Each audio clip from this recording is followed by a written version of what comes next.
Welcome to the Addendum, a thing added. On this podcast, Pastor Eric Williams will add to, clarify, and supplement the most recent teachings at Fellowship Renewed Church.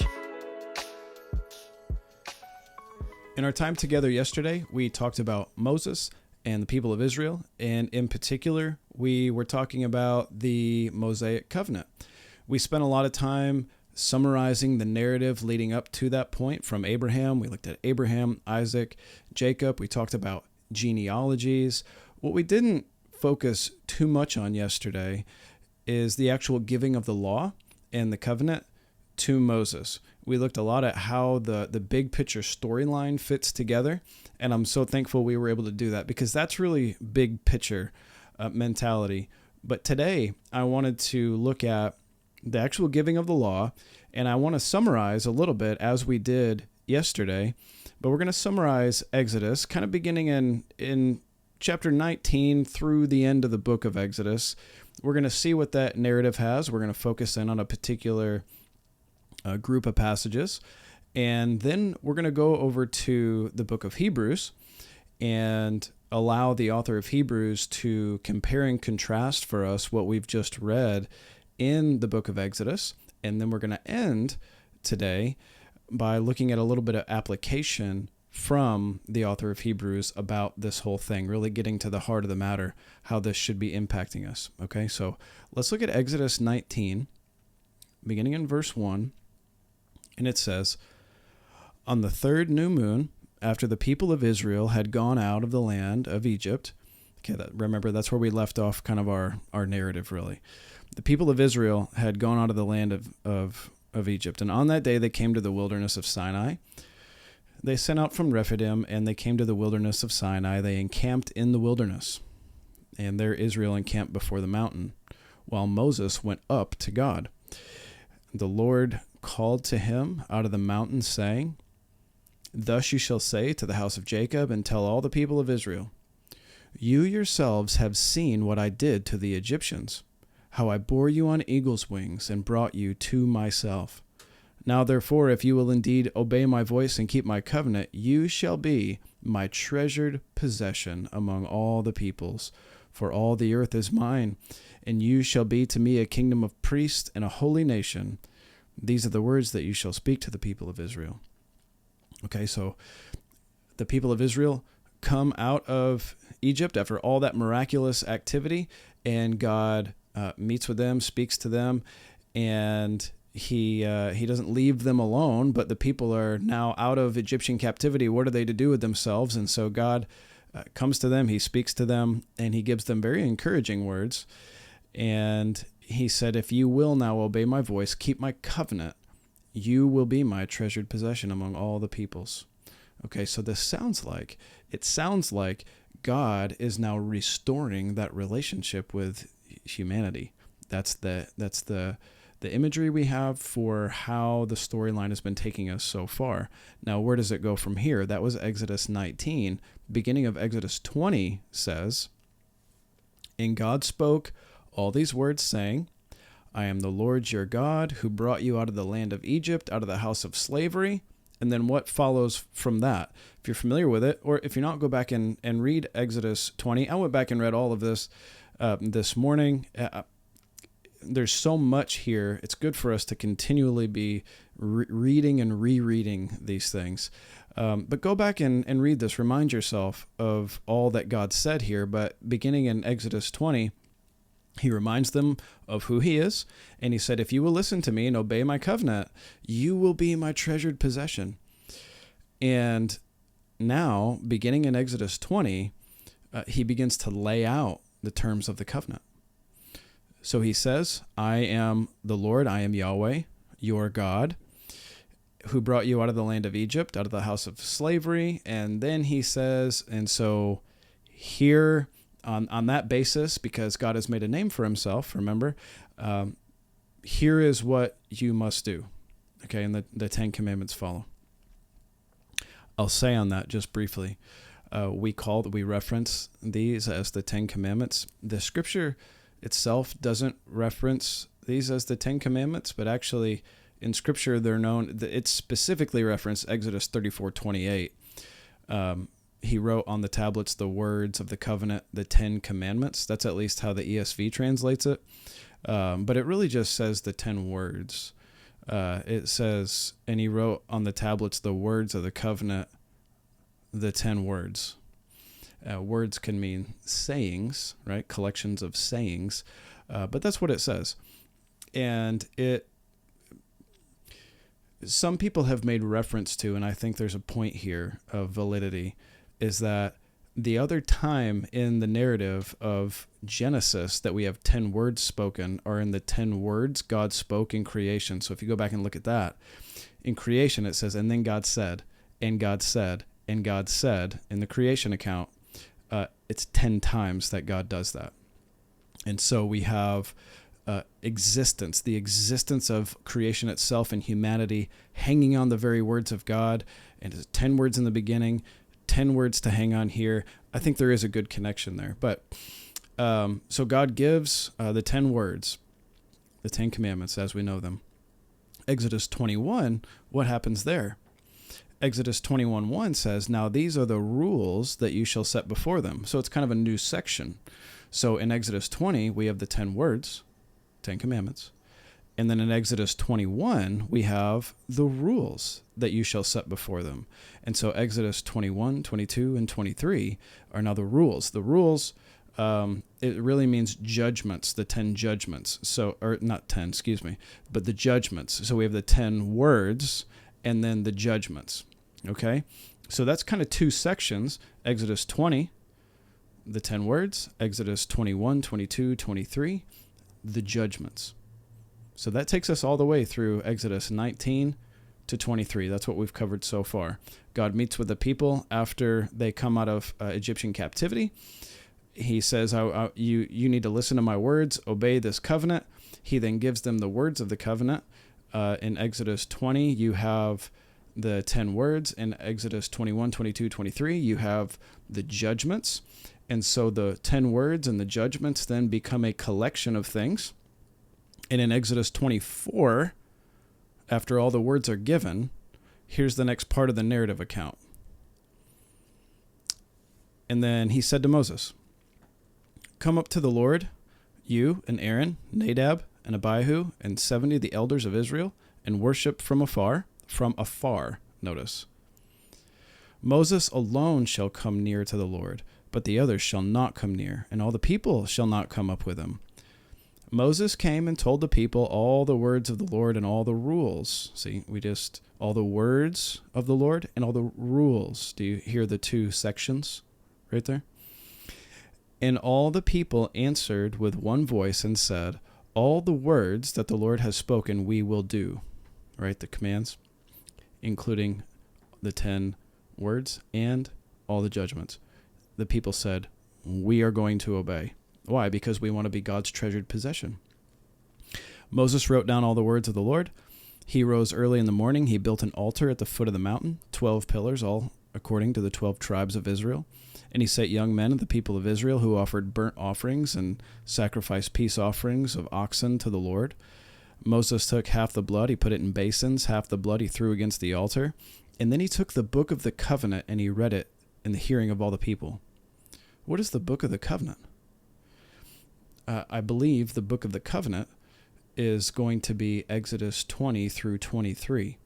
That is the 10 words, Exodus 20, and then the judgments, Exodus 21, 22, 23.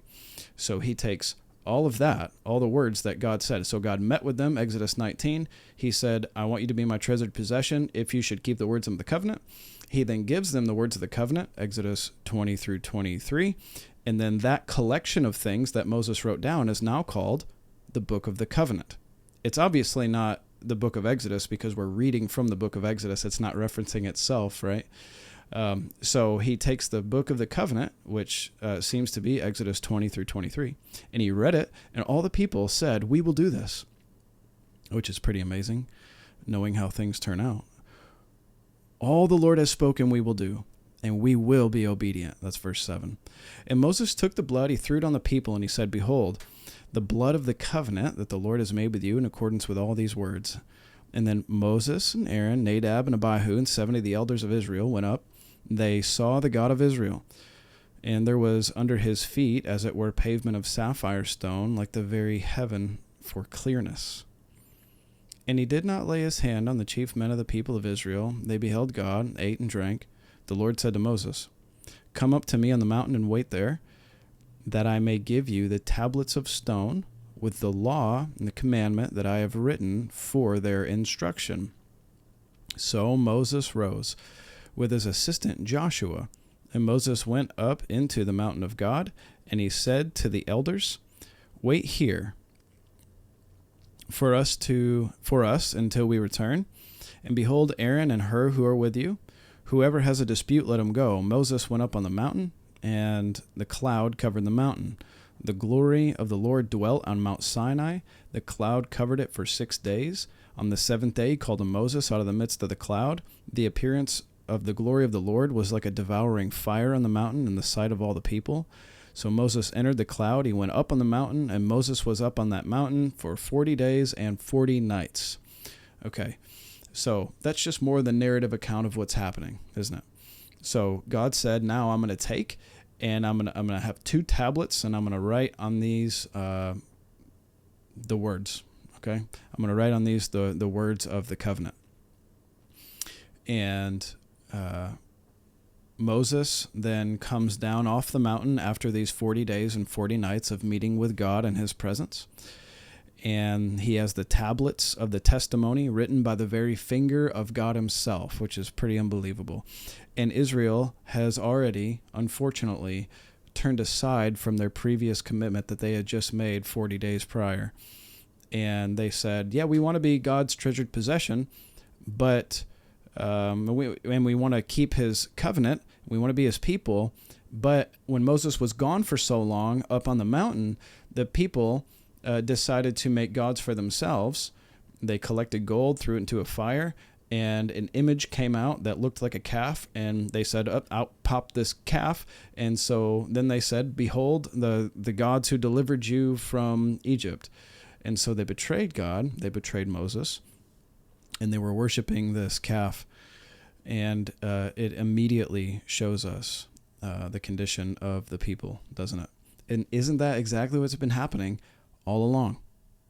Right? The story with Adam and Eve, and then with Noah, Abraham, Isaac, Jacob, with Israel, generally speaking, right? It's constantly a reminder that the people are not faithful to God, and they can't be.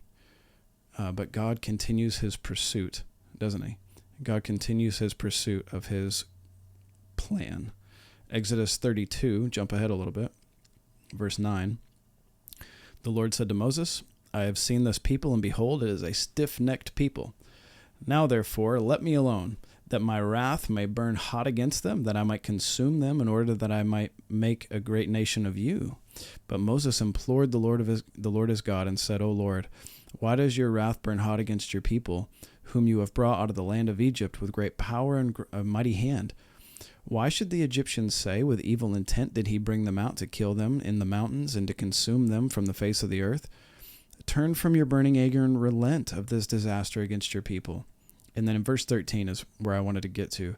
Remember Abraham, Isaac, and Israel, your servants, to whom you swore by your own self and said to them, I will multiply your offspring as the stars of heaven, and to all this land that I have promised I will give to you and your offspring, and they shall inherit it forever. And the Lord relented of the disaster that he had spoken of bringing on his people. Okay, so that's going to kind of conclude our time looking at the book of Exodus. Now, the Lord relents. The tablets are remade, and they are put in the ark. And this whole section here, and we skipped a whole section because what it is because of the sin of the people, the presence of God had to be mediated. He wouldn't even let people come near the mountain or touch it because they would have to be consumed because of God's great glory in his presence. And so God couldn't come down and be with the people because all the people would die. And so then there's all the instructions about the tabernacle, where the presence of God will come, and then also the ark, but then also the priesthood. And because God is making a way to be there among his people without the people dying, but the people are continuing to rebel, and the presence of God there in the tabernacle is not what we envisioned coming from the story of Eden. This is a messy situation, and it's still not perfection, and we feel it and we know it.